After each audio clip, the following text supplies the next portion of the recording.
اور اصول حدیث ہم پڑھیں گے. آج 19واں روزہ ہے. اصول حدیث میں آج ہم پڑھیں گے یہ تو ہم نے پڑھا تھا. نیچے آپ آ جائیں. ہم نے یہ آپ دیکھیے، یہ تو کتاب الحدیث و ضبط و تسلیم کی اس کتاب کی لکھنے حدیث میں کس نے کون کون سی کتاب بھی وہ لکھی ہے. لیکن یہ تو غیر ضروری چیزیں ہیں. مطلب یہ ہے کہ یہ نہ ٹیسٹ کے اعتبار سے ہے اور نہ اس طرح انٹرویو کے حوالے سے بھی یہ اس میں نہیں پوچھا جاتا. یہ جو ہم نے مستدرک و مختلف کتاب اطراف کیا ہوتے ہیں، مستخرج وغیرہ، یہ تو ہم نے پڑھا تھا. اور اب اس کے بعد نیچے آپ آئے نا، جہاں پر ضروری چیزیں ہیں نا وہ میں آپ کو بتا دیتا ہوں. غریب الحدیث پہ آ جائے، صفحہ نمبر 298. غریب الحدیث یہ کسے کہا جاتا ہے؟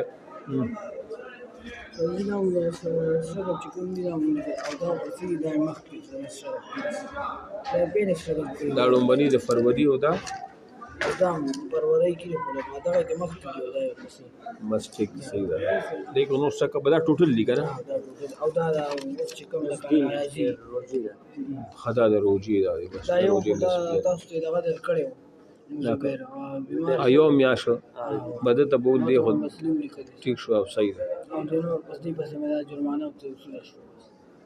د دې روجی چې سونه 200 ولا روجی سونه دا خو پرنسپل سے ویډیو کا او دا 200 دا 10 دغه نه مکار نه چلیږي. 200 دا چې کوم سټرک اپ دی هغه نه 1300 پلس 200 وته پوه شو.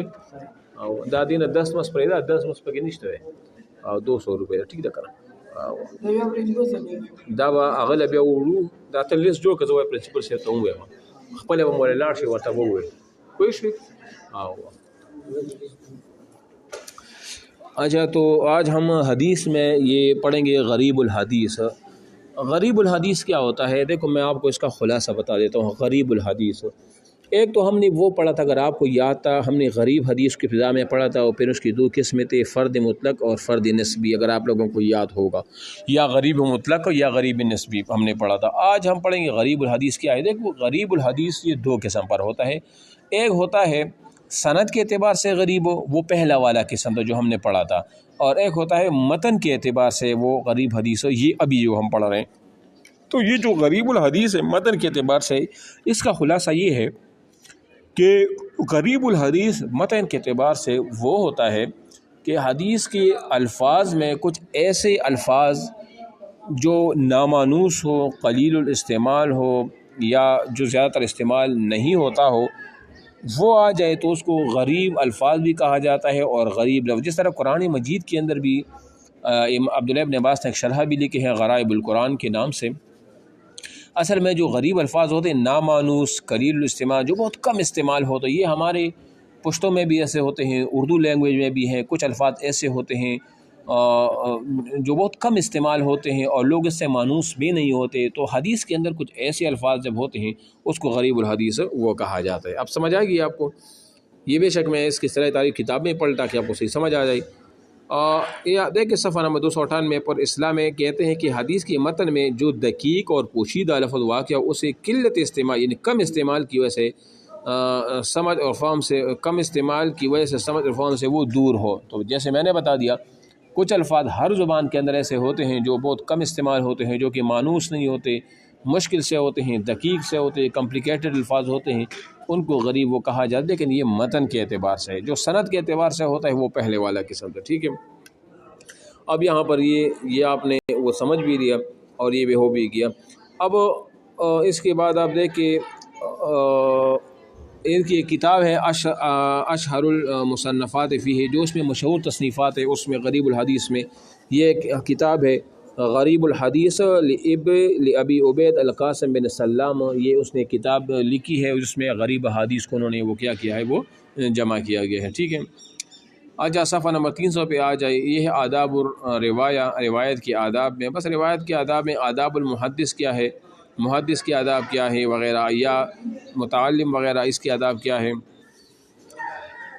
بس یہ تو آسان سی ہے نا کہ آداب ایسے ہوتے ہیں کہ خوشبو لگائے بندہ اور صاف کپڑے پہنے، خوشبو لگائے اگر کوئی ہے پگڑی ہے تو پگڑی سر پہ رکھے، ورنہ تو ٹوپی سر پر رکھے، اور اس کو لکھ کے ادب کے ساتھ احترام کے ساتھ جہاں آپ علیہ السلام کا نام آ جائے وہاں اپنی درود بھی اس پر پڑھنا ہو، تو یہ اس آداب میں آ جاتے ہیں، ٹھیک ہے۔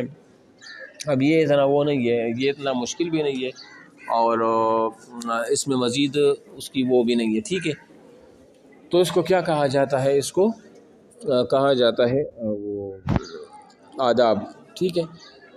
اب آداب الطالب الحدیث، طالب حدیث کے آداب کیا ہیں؟ بس یہ بھی تو ہے جس طرح ایک طالب علم کو حدیث آداب کا احتیاط کرنا چاہیے، اپنے استاذ کا وہ ادب کرے، صاف ستھرے کپڑے پہنے، غسل کرے، وضو کرے، سر پہ ٹوپی رکھے وغیرہ جو بھی ہے، چاہے وہ اگر کوئی عورت ہے تو وہ اپنے حساب سے اس کا آداب کرے، اگر کوئی مرد ہے تو اس حساب سے آداب، یہ بھی انتہائی آسان ہے، اس کو بھی پڑھنے کی وہ ضرورت بھی وہ نہیں ہے، ٹھیک ہے۔ اچھا جی، یہاں پر یہ کیا ہے؟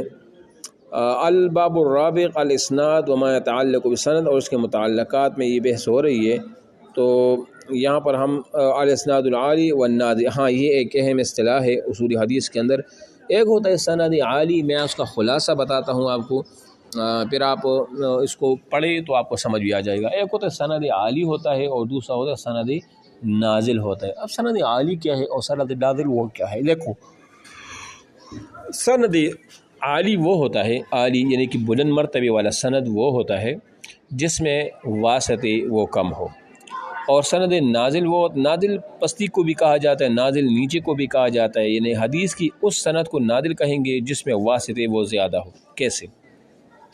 سند عالی جو ہے نا، جو بلند مرتبے والے وہ اس طرح ہے نا، جب واسطے کم ہوں گے تو وہ بلند مرتبہ ہوگا۔ وہ اس وجہ سے مثال ایک حدیث آپ علیہ السلام سے سنی ہے دو صحابہ نے، اور پھر اس کے بعد کی مثال کے امام بخاری نے ایک حدیث سنی ہے دو صحابہ کی توسط سے آپ علیہ السلام سے، دو صحابہ یعنی ایک صحابی نے ایک سے سنا، پھر اس صحابی سے دوسرے نے سنا، اور پھر اس سے جو ہے نا امام بخاری نے مثال کے طور پر، یا اس تابعی سے امام بخاری نے سنا ہے۔